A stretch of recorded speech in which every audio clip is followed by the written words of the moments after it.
Hello everyone, কেমন আছো সবাই? আশা করি সকলে ভালো আছো। আমি আবারও একটা নতুন ব্লগ নিয়ে হাজির হয়ে গেছি। তো আজকে তোমাদের সঙ্গে একটা নতুন ভিডিও শেয়ার করব। তো চলো ভিডিওটা দেখতে থাকো। তো সবার প্রথমে বলে রাখি, চ্যানেলে যদি নতুন বন্ধু হয়ে থাকো তো অবশ্যই চ্যানেলটা সাবস্ক্রাইব করে নিয়ে পাশে থাকার অনুরোধ রইল। তো এই ব্লগটা তোমরা দুদিন পরেই পাবে। এটা হচ্ছে বুদ্ধ পূর্ণিমার দিন ব্লগ, মানে বুদ্ধ পূর্ণিমার আগের দিন সন্ধ্যাবেলায়। তো সন্ধ্যাবেলায় আমি বেডটা গুছিয়ে নিচ্ছি, কারণ মেয়েকে রেখে এসেছি মায়ের কাছে। তো মেয়েকে নিয়ে এসব গোছানো তো খুবই সমস্যার। তো মেয়েকে রেখে এসেছি মায়ের কাছে। তো এখন পুরো বেডটা গুছিয়ে নিচ্ছি। আর বাচ্চা নিয়ে জানোই, একটা বেড কভার দুদিনের বেশি পেতে রাখা যায় না। তো সেই জন্য বেড কভারটাও চেঞ্জ করে নিচ্ছি। তো এখন সব কিছু গুছিয়ে টুছিয়ে নিয়ে তারপর মেয়েকে নিয়ে আসবো।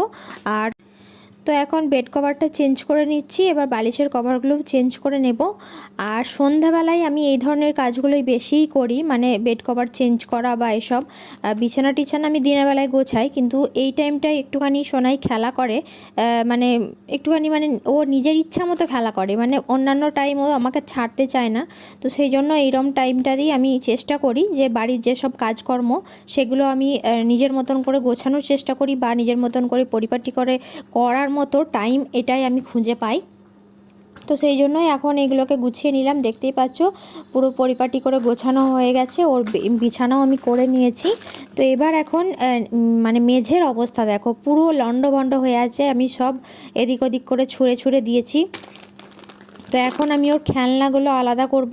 তারপর ওর ছোট ছোট যেসব জামা কাপড়, মানে যেগুলো রেগুলার ইউজ হয়, সেসব জামা কাপড়ের জন্য আমি এরকম একটা ব্যাগ কিনে নিয়েছি। মানে ঠিক ব্যাগ বলে না, এটা হচ্ছে প্লাস্টিকের। তো এটা অনেকেই জানো, মানে এমনি নর্মাল স্টোর থেকেই তোমরা পেয়ে যাবে। আর এটা সোনাইয়ের যখন 1 মাস বয়স তখনই কিন্তু কেনা হয়েছিল।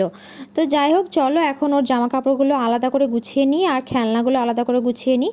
তো বাচ্চা মানুষ জানোই কখন কোনটা ইচ্ছা হয়, সেই জন্য পুরো বেড জুড়ে আমার খেলনা ছড়ানো থাকে। ওর যখন যেটা ইচ্ছা হয় তখন সেটা নিয়ে খেলা করে সারা দিন ধরে। তো তারপর আমি সন্ধ্যাবেলায় ওর সমস্ত জিনিসপত্র গুছিয়ে রাখি। তো যাই হোক, চলো ব্লগটা দেখতে থাকো, আশা করি তোমাদের ভালো লাগবে। এটা হলো বুদ্ধ পূর্ণিমার আগের দিন, আর কাল হচ্ছে বুদ্ধ পূর্ণিমা। বাড়িতে সত্যনারায়ণ দেওয়া হবে। তো চলো সেই ভিডিও তোমাদের সঙ্গে শেয়ার করেছি, শেষ পর্যন্ত দেখো, আশা করি তোমাদের ভালো লাগবে। তো আজকে হলো বৃহস্পতিবার। আমি জানি ব্লগটা তোমাদের কাছে দুদিন পরেই যাচ্ছে, তো তাও আমি শেয়ার করছি। তো সকাল সকাল উঠে গেছে সোনাই, মানে ওঠানো হয়েছে, ও সকাল সকাল উঠতে চায় না। আমিও স্নান দান করে রেডি হয়ে চলে এসেছি একদম পুজোর ঘরে।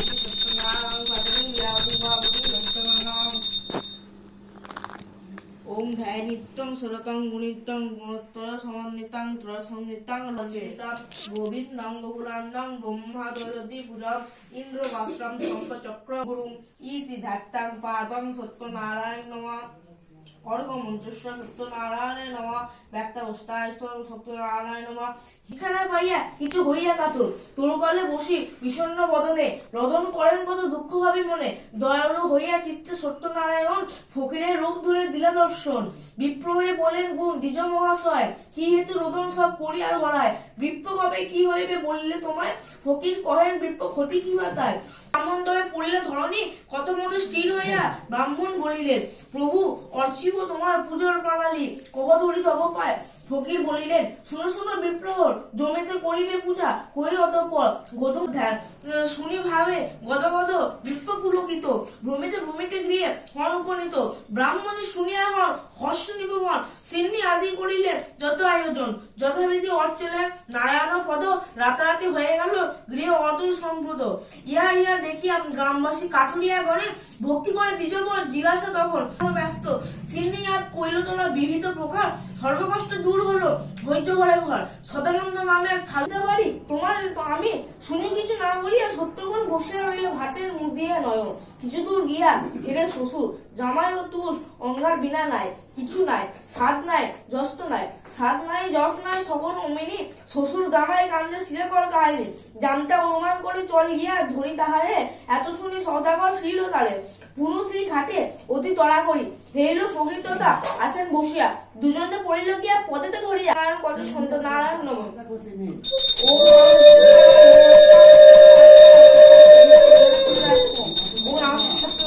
সমাপ্ত।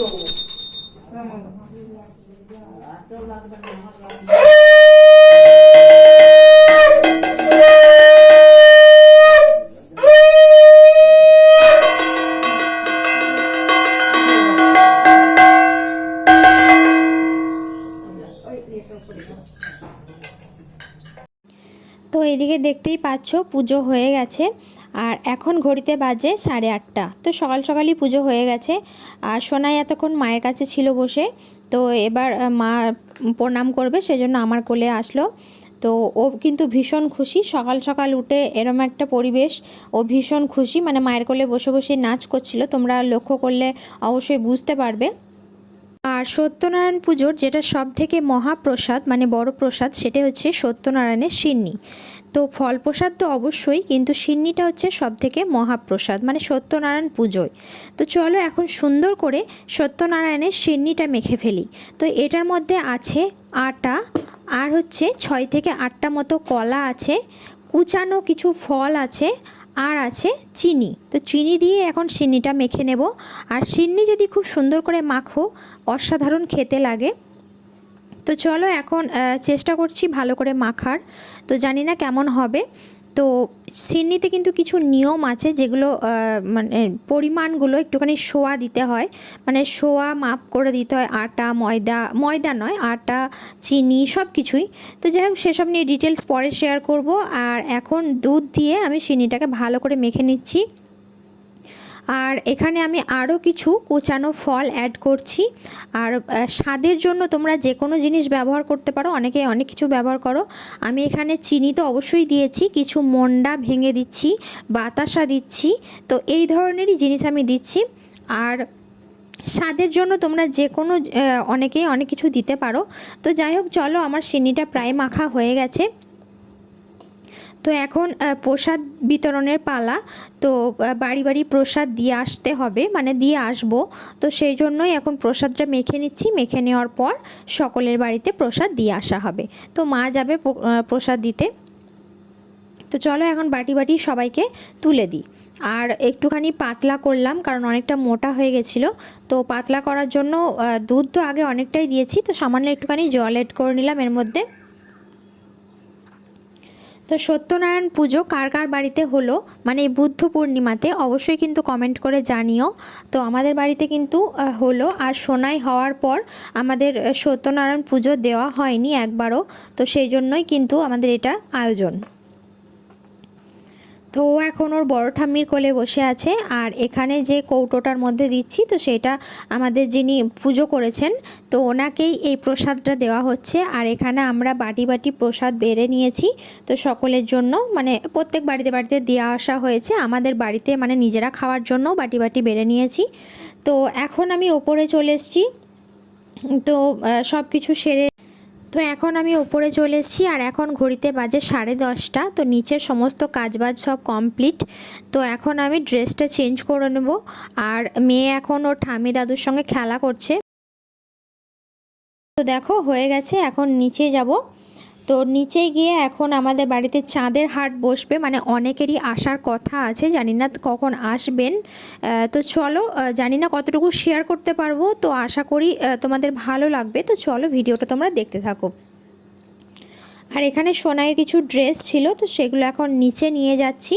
তো আমি কিছু ড্রেস নিচেতেও রাখি, কিছু ড্রেস ওপরেও থাকে আমার, কারণ সব সময় তো আর উপরে আসা সম্ভব হয় না। তো সেই জন্য কিছু জিনিস আমি নিচেতেও রেখে দিই ওর জন্য।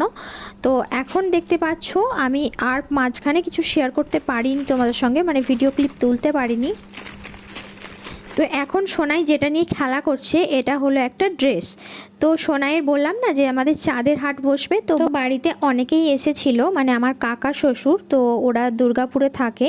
তো কাকা শ্বশুর মানে আমার কাকিমা শাশুড়ি আর আমার জায়ের মা বাবা, মানে ওনারা প্রথমবার এখানে এসেছিলেন। তো যাই হোক খুব ভালো লেগেছে। আর আমার দেওর, তো ওই দেখো একটা সুন্দর ড্রেস এনেছে সোনাইয়ের জন্য।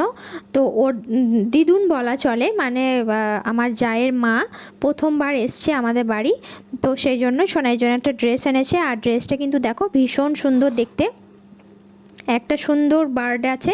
আর সোনাই দেখো ওগুলো নিয়ে এখন খেলতে শুরু করেছে।